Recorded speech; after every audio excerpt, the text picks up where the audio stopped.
ভারতীয় সীমান্তরক্ষী বাহিনী বিএসএফ এর বিরুদ্ধে আবারও উঠেছে পুশিন নিয়ে গুরুতর অভিযোগ। এবার শুধু বাংলাদেশি নয়, একজন ভারতীয় নাগরিককেও বাংলাদেশি পরিচয়ে সীমান্ত পার করে বাংলাদেশে পাঠানোর অভিযোগ সামনে এসেছে। শুক্রবার দুপুরে যশোরের বেনাপোল সীমান্ত এলাকায় রেশমা খাতুন নামে এক নারীকে তার শিশু সন্তানসহ পাওয়া যায়। আতঙ্ক আর অনিশ্চয়তায় তিনি দেশে ফেরার পথ খুঁজছেন। দৃঢ় বন্ধনের আস্থায় শক্তিশালী স্টিলের আরেকটি নাম জেডএসআরএম। রেশমার দাবি, তিনি ভারতের বাসিন্দা।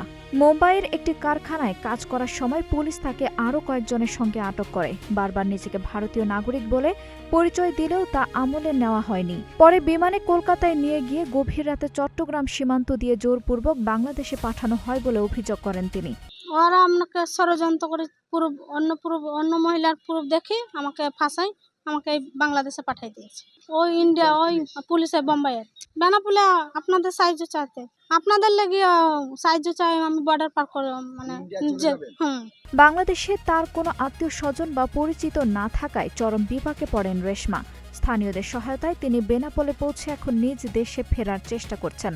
তবে বিষয়টি নিয়ে সীমান্তে থাকা আইনশৃঙ্খলা বাহিনীর দৃশ্যমান কোনো প্রতিক্রিয়া না মিললেও ঊর্ধ্বতন কর্মকর্তাদের অবহিত করা হবে বলে জানা গেছে। আঞ্জুম হক আরবি, নাগরিক প্রতিদিন।